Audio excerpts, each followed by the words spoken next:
The BRICS group of nations has announced it will expand its membership as its 5 current members hope to boost their global influence.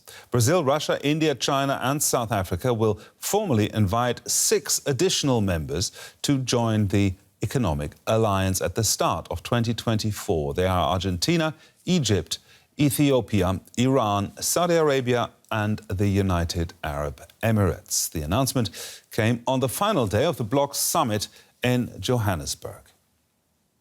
And for more on the BRICS announcement in Johannesburg, Hans Brandt joins me now in the studio. Hans, 6 admissions announced today, including Iran and Saudi Arabia. It wasn't really a surprise. The names were being handed around before the summit already. One knew that there were 22 countries that formally had applied to become members of BRICS, that there are another 40 that are basically interested.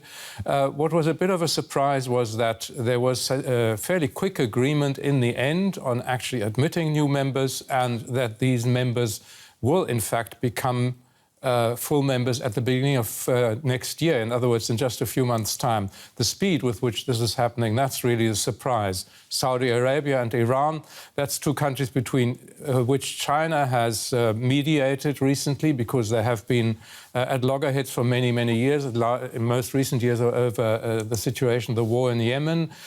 So there is Chinese influence to be seen in that, I think. And in general, this is a way of extending the number of people, the number of countries involved and the weight of the group. And that's really what Russia and China wanted. Both Vladimir Putin of Russia and President Xi of China talked about that. Let's just listen to what they had to say.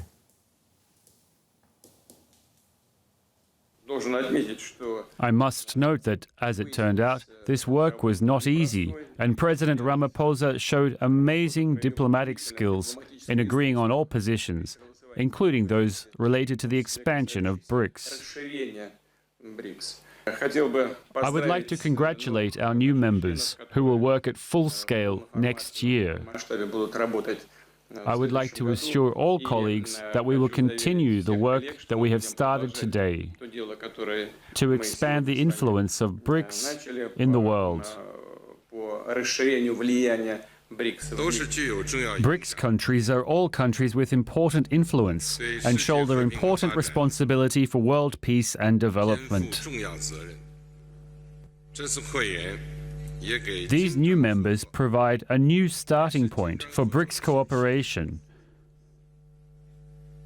and inject new impetus into our cooperation mechanism. Hans, going into this summit, there seemed to be some disagreement among BRICS members about who should be admitted, but apparently they found some common ground. Did somebody put their foot down, or how did this work? I think in the end, one has to say China got what it wanted. It has been pushing for this for a long time in order to try and build a kind of counterweight to Western influence. Xi Jinping has been talking about small numbers of countries ganging together and trying to set their rules for the rest of the world. He's talking about the G7 industrialized countries, I think. And Russia as well is interested in overcoming the isolation caused by its attack on Ukraine worldwide. So it too is interested in expanding this group and giving it more weight. And the members that have come in obviously are a very diverse group. There are countries like Argentina that really require funding, that are looking for new ways to fund their economy.